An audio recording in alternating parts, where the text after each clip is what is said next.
Alright guys, welcome back. Okay, so I have not been posting any videos recently because I was just trying to figure out this deck, and I needed a little break because I'm still trying to sort it out. Because as you know, I've been playing Salamangreat. I picked up the deck like 2 weeks ago, and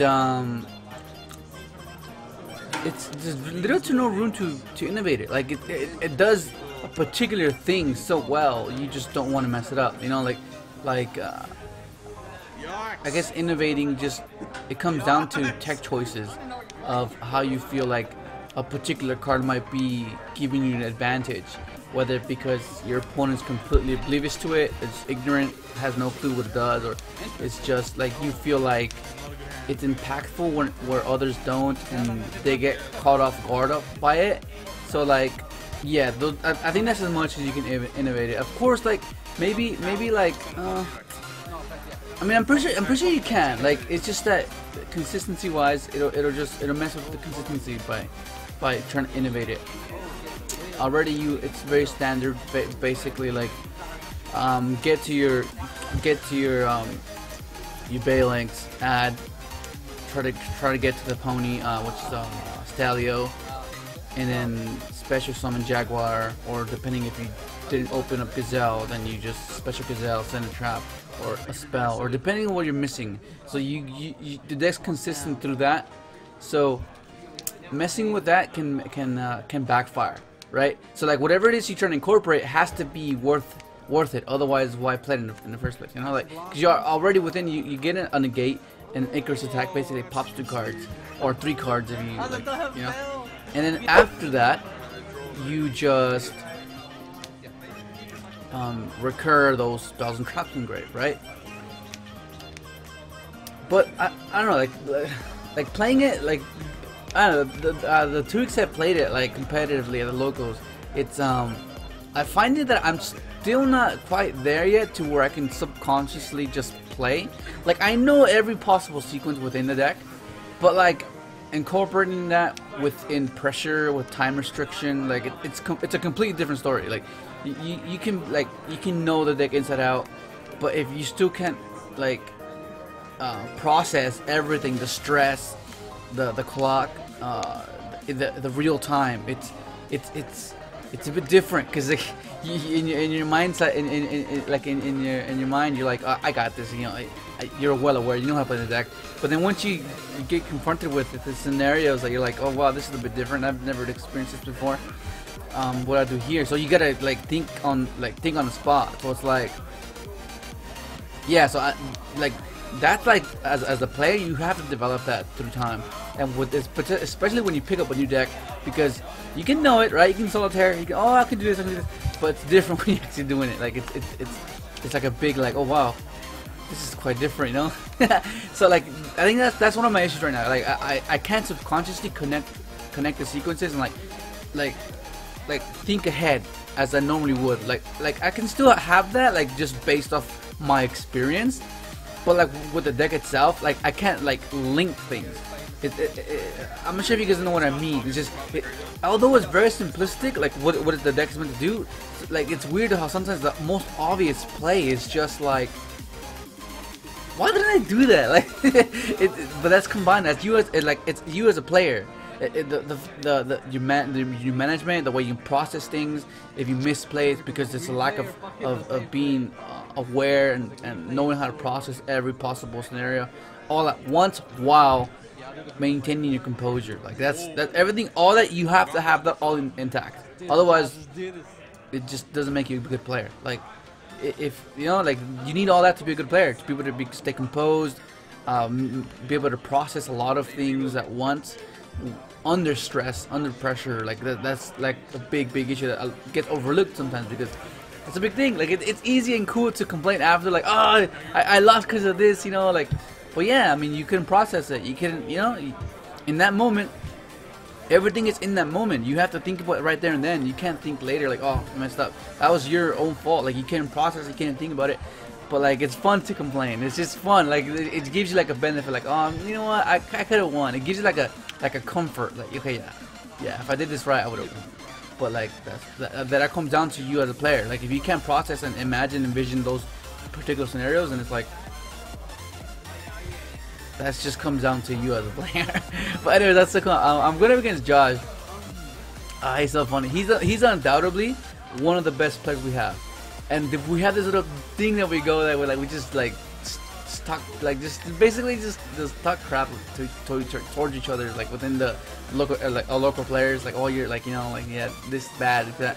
But I feel like with like all memes aside, like yeah, like it's like a type of thing where you just know who the good players are, and Josh is one of them. He's really good, but like sometimes he just gets really unlucky, man. He just like gets like I don't know, it's just rough, man. It's just rough. Oh my god, but yeah, the deck has been running smoothly, and oh yeah, it's so good. But anyways, I'll let you guys finish up the game, and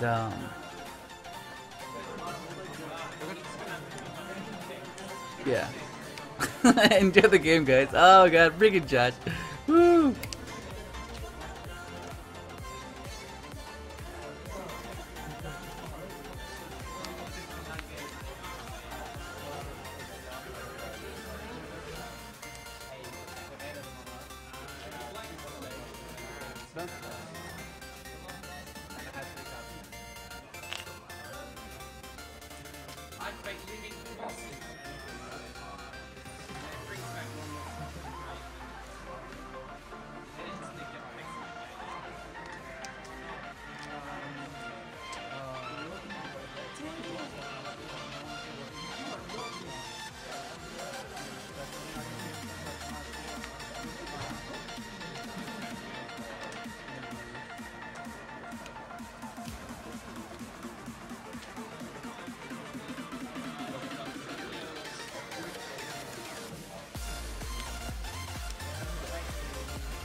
Bait me, Leo.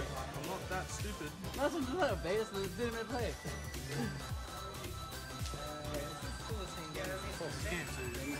Oh shit, I like walked away and... Red.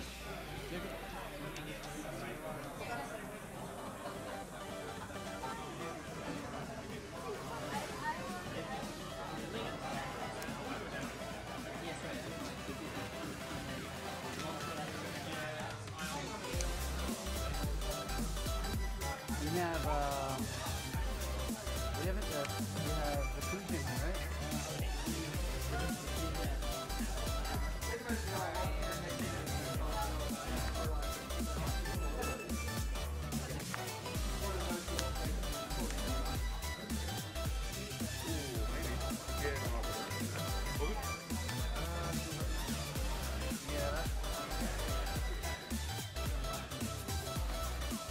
We need to have another wheel. Yeah, that's fine.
Yeah.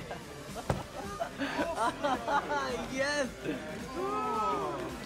So I'm not good. playing this game with you. You actual clown. Oh shit.